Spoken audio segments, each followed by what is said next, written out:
খড়গপুর সদর বিধানসভা আসনে কি আবার নিজের প্রভাব ফিরিয়ে আনতে পারবেন দিলীপ ঘোষ?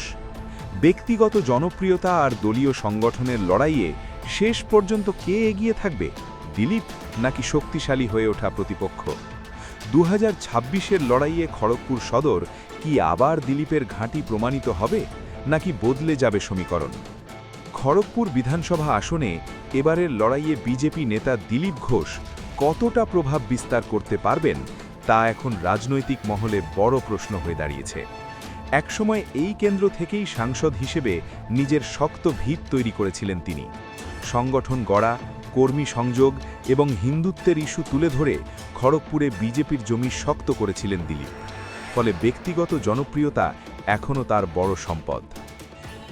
बल्लेबाजी दमदार है, बिल्कुल दमदार है। ये देखो यहाँ शॉट बिल्कुल करारा चौका है सर। ये भी डिफेंस भी है, अगर आप पेस रखेंगे तो हमारे 2021 সালে এই কেন্দ্রে জয়লাভ করেন বিজেপির হিরণময় চট্টোপাধ্যায়। ৭৯,০০০ ভোট পান তিনি। 2019 সালের লোকসভা নির্বাচনে দিলীপ ঘোষ ভারতীয় জনতা পার্টির রাজ্য সভাপতি হিসেবে পশ্চিমবঙ্গে 18টি আসন জয় করে দলের অভাবনীয় সাফল্যের কাণ্ডারি ছিলেন। তিনি নিজে মেদিনীপুর লোকসভা কেন্দ্র থেকে তৃণমূল কংগ্রেসের মানস ভূঁইয়াকে ৮৮,৯৫২ ভোটে পরাজিত করে সাংসদ নির্বাচিত হন, যেখানে তিনি ৪৮.৬২% ভোট পেয়েছিলেন। 2021 সালে বিধানসভা নির্বাচনের পর রাজ্যে তৃণমূল কংগ্রেসের সংগঠন আরও মজবুত হয়েছে এবং খড়গপুরেও তার প্রভাব স্পষ্ট। স্থানীয় স্তরে উন্নয়ন, সরকারি প্রকল্পের সুবিধা এবং বুথভিত্তিক সংগঠনের জোরে তৃণমূল বিজেপিকে চ্যালেঞ্জ ছুড়ে দিচ্ছে। ফলে দিলীপ ঘোষকে শুধুমাত্র নিজের ইমেজ নয়, দলীয় সংগঠনের দুর্বলতাও সামাল দিতে হবে। অন্যদিকে দিলীপ ঘোষের স্পষ্টভাষী এবং আক্রমণাত্মক রাজনৈতিক স্টাইল একদিকে যেমন তার সমর্থকদের উজ্জীবিত করে, তেমনি বিরোধীদেরও একজোট হবার সুযোগ দেয়। সংখ্যালঘু ভোট, স্থানীয় ইস্যু এবং প্রার্থী নির্বাচনের মতো বিষয়গুলো এই আসনে ফল নির্ধারণে গুরুত্বপূর্ণ ভূমিকা নেবে। 2026-এর পশ্চিমবঙ্গ বিধানসভা নির্বাচনে খড়গপুর সদর আসনে দিলীপ ঘোষের লড়াইটা আক্ষরিক অর্থেই এক প্রত্যাবর্তনের লড়াই। তার জন্যই ভোট চ্যালেঞ্জফুল। আরএসএস থেকে রাজনীতিতে আসা দিলীপ ঘোষের সাংগঠনিক ক্ষমতা অত্যন্ত প্রবল। তিনি সরাসরি মানুষের সঙ্গে মিশতে পারেন এবং প্রাতঃভ্রমণ বা চায়ের আড্ডার মাধ্যমে নিচুতলার কর্মীদের সঙ্গে যোগাযোগ রাখায় সিদ্ধহস্ত তিনি। খড়গপুর সদর আসনটি তার চেনা জমি। 2016 সালে এই কেন্দ্র থেকেই তিনি প্রথমবার বিধায়ক নির্বাচিত হয়েছিলেন এবং দীর্ঘদিনের কংগ্রেস দুর্গ ভেঙেছিলেন। এলাকার মানুষের কাছে তার একটি গ্রহণযোগ্যতা আগে থেকেই রয়েছে। 2016 সালে দিলীপ ঘোষ এই আসন থেকেই জয়ী হয়ে রাজ্য রাজনীতিতে চমক দিয়েছিলেন, কিন্তু 2019-এ সাংসদ হবার পর তিনি বিধানসভা ছাড়েন। উপনির্বাচনে বিজেপি এই আসনটি তৃণমূলের কাছে হেরে যায়। 2024-এর লোকসভা নির্বাচনে বর্ধমান দুর্গাপুর কেন্দ্র থেকে বড় ব্যবধানে পরাজয়ের পর নিজের পুরনো দুর্গ খড়গপুরে ফিরে এসে জেতাটা তার রাজনৈতিক অস্তিত্ব রক্ষার জন্য অত্যন্ত গুরুত্বপূর্ণ। খড়গপুর সদরে দিলীপ ঘোষের ব্যক্তিগত জনপ্রিয়তা থাকলেও গত কয়েক বছরে দলের স্থানীয় সংগঠনে অনেক রদবদল হয়েছে।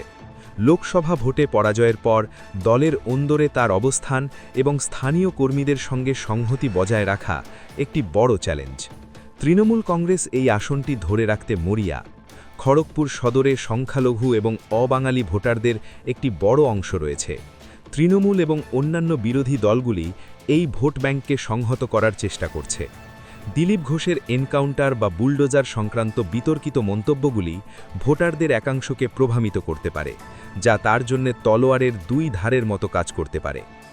2024 সালের লোকসভা নির্বাচনে বর্ধমান দুর্গাপুর কেন্দ্র থেকে বড় ব্যবধানে তার পরাজয় রাজনৈতিকভাবে তার আত্মবিশ্বাস বা জনপ্রিয়তার ওপর একটি প্রশ্নচিহ্ন তৈরি করেছে। বঙ্গ বিজেপির বর্তমান নেতৃত্বের সাথে তার মতবিরোধের খবর মাঝে সাঝেই প্রকাশে আসে। দলের ভেতরের দলাদলি ভোটের ময়দানে তার জন্য ক্ষতিকারক হতে পারে। তৃণমূল কংগ্রেস খড়গপুর সদরে প্রদীপ সরকারের মতো পরিচিত মুখকে দাঁড় করিয়ে জনকল্যাণমুখী প্রকল্পগুলো সামনে রেখে তাকে কড়া চ্যালেঞ্জের মুখে দাঁড় করিয়েছে। তবে নেগেটিভ দিকগুলিকে সরিয়ে রেখে কোমর বেঁধে প্রচার ময়দানে নেমেছেন দিলীপ। শনিবার রোড শো করে মনোনয়ন জমা দিতে যান তিনি।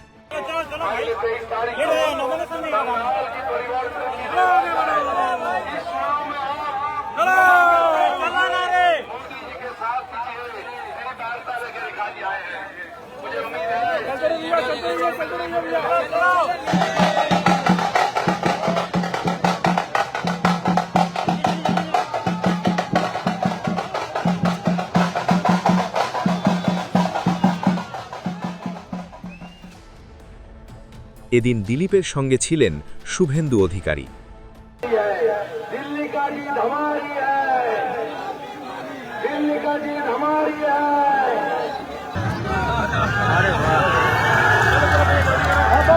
दादा दादा दादा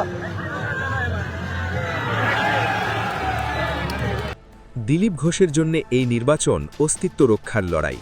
একদিকে যেমন তার অভিজ্ঞতা এবং পরিচিতি তাকে এগিয়ে রাখছে, অন্যদিকে তার বিতর্কিত ভাবমূর্তি এবং সাম্প্রতিক নির্বাচনী ব্যর্থতা বড় চ্যালেঞ্জ হয়ে দাঁড়িয়েছে।